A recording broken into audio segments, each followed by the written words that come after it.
Going, approaching a little fast in this corner. Oh. Oh, did he break his arm? Alright, who's ready for some more motorcycle review videos? I know I am.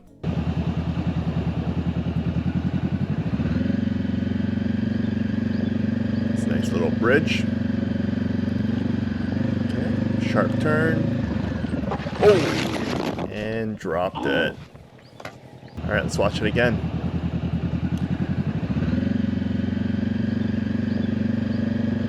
Alright, we'll stop it right here. Okay, so what are the hazards you can see from the rider's point of view here? Well, first you see a bridge that has wooden planks.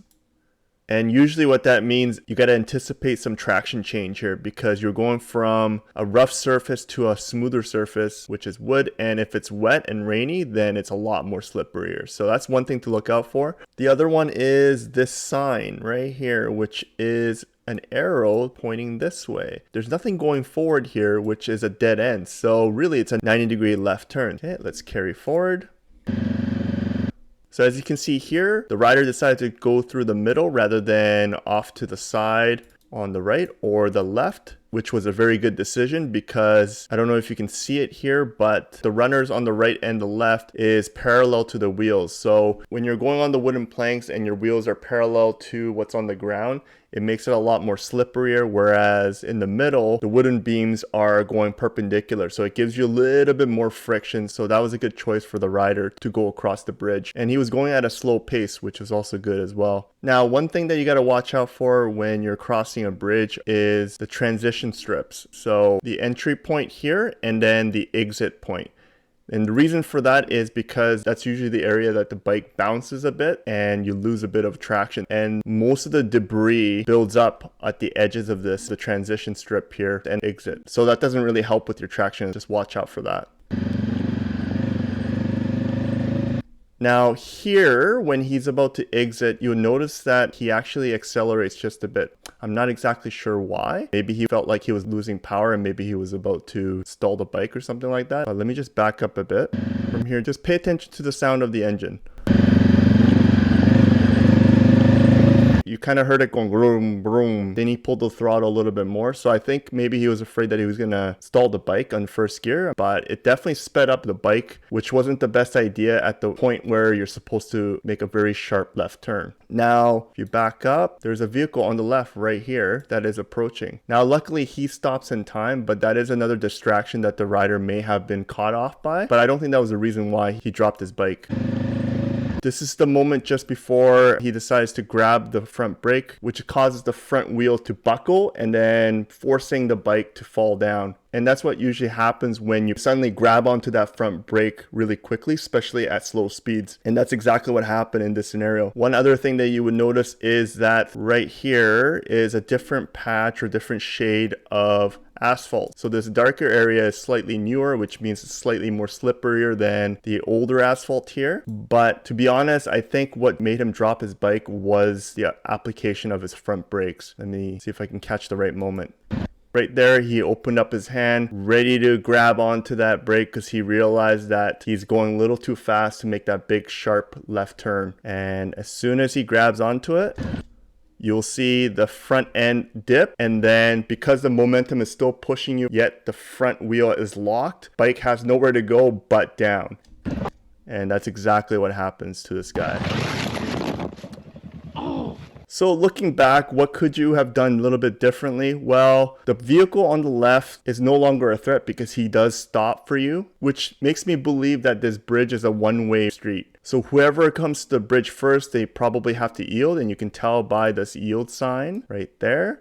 Now it's pretty visible that the road ends here and it wants to make a sharp left turn. So what you should have done was slow down to a crawl and treat this line as a stop sign and slow right down, because for you to try to make smooth left turn at constant speed when you have so many different traction zones and potentially elevation, it's a tough turn for anybody. So at this point, what I would have done was using this area as a stop line and then approach this as a crawl and slowly make my left turn.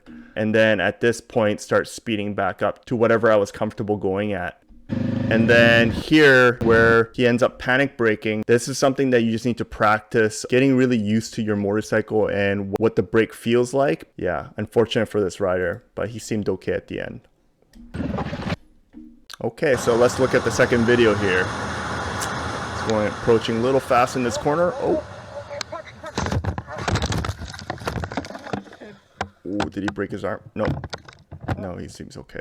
All right, so let's piecemeal this because it happened pretty quickly. So let's look at the hazards just like before. I'm gonna move this video just a little forward right here. So when you're going into the mountainside or this, let's call it twisties, some of the things that you gotta watch out for are these blind corners. And what I call blind corners are corners that where you cannot see the end of the corner. So when you can't see the exit, you don't know what's behind this area. It could be another car, it could be two cars trying to pass each other, or it could be a traffic jam in your lane that will force you to stop as soon as you go around this bend right here. Or it's possible that this turn doesn't end here and continues on in an arc, which if you attack the turn a little bit too quickly, then you are going to run out of space real quick, which is what happened to this person. Another hazard that this rider is facing is speeding. He is going way beyond his capability, and that's pretty obvious at the end here. But another thing that you should notice is that he is in the wrong lane position. So when I'm talking about lane position, I'm talking about where the rider has an invisible 3 lanes, where this on the left side is 1, the middle is 2, and then the most right side is the 3rd lane. So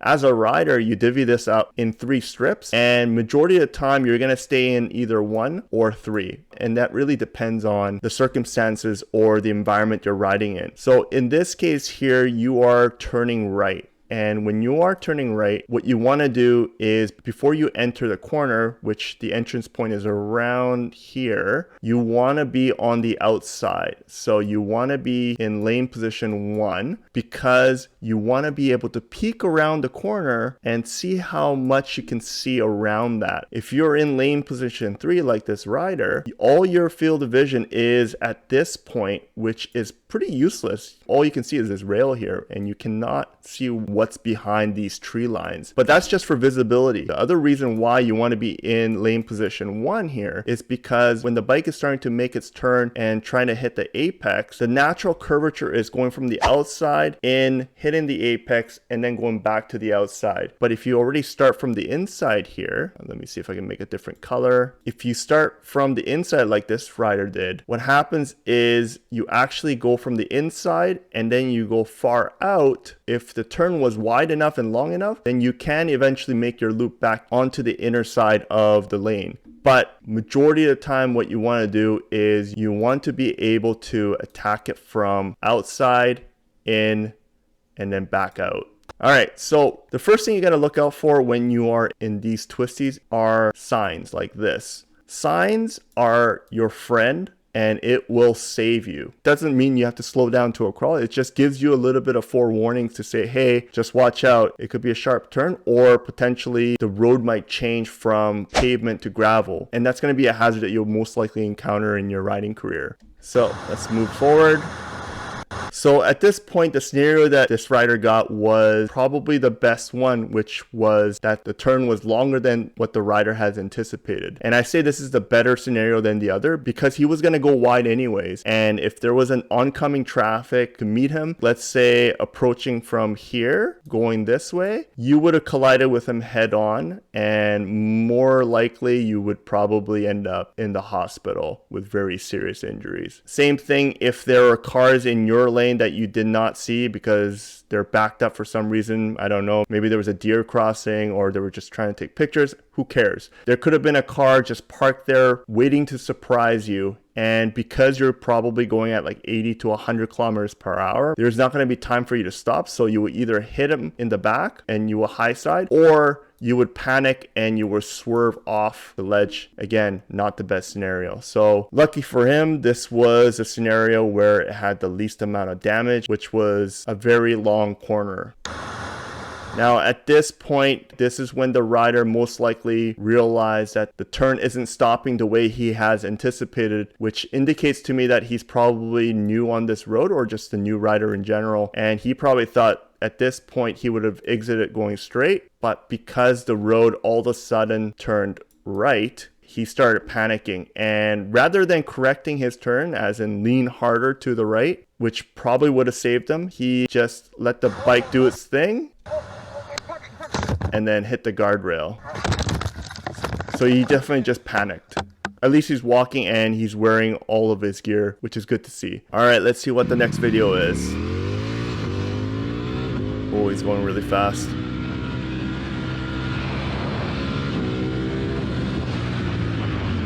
Woo! Wow. Let's watch that again.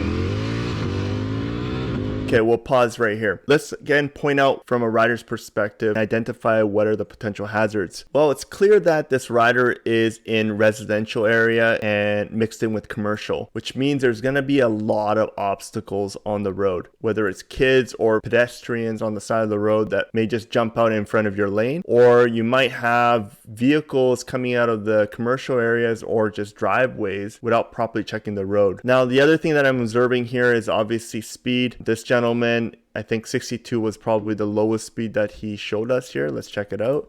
Yeah, so he's speeding up all the way to 81. Can't tell if this is miles per hour or kilometers per hour. I really hope it's kilometers per hour because going 81 miles in a residential zone is kind of nuts. But yeah, he was definitely speeding here when everyone else is most likely obeying the traffic laws, which means that he is at an unpredictable speed. What I mean by unpredictable is that if you are going against the normal speed limit, whether you're going super slow or super fast, other drivers and other motorists around you cannot calculate that variable. So it's very tough for them to know how fast you're going to reach from point A to point B. And because of that confusion, your brain as a driver will just shut that out by not being able to even see you. So that's something that you got to really look out for if you tend to go at different speeds than the rest of the people around you. Now let's move forward here, and as you see here, this van that decides to pop out to do a long left turn from this parking lot. As I mentioned before, this vehicle cannot predict how fast this rider could reach the van's position. Now what the rider did here was he quickly found his exit path, which is on the left side, and then decided to swerve away from this obstacle or this threat. And good job calculating that at that speed. But if I go back a bit, at this point, this rider realized this vehicle is going to be in his or her path. So then the rider decided he has either an exit path on the left side and potentially another exit on the right side. And in this case, this rider decided to take the left side, but I'm against that because you are heading in front of the threat or the hazard that is moving in that direction. So I would advise that if you were able to react this much back, to choose the rear end of a moving vehicle that's going forward. But either way, you should have not been going this fast in a residential anyway, so. Hey guys, hopefully you guys are enjoying my new series for motorcycle crash review videos. If you want to share your opinions or your advice on what you just saw or wish to correct what I have said, please put it into the comments below, because this channel is all about sharing knowledge and experience so that every rider that comes to my channel is able to benefit to become a better and safer rider on the road. And as well, it gives you guys a chance to win a $25 gift card from either Revzilla or Fort9 as the channel's monthly giveaway. So be sure to like and subscribe if you haven't done so already. With that said, ride safe, ride prepared, ride on.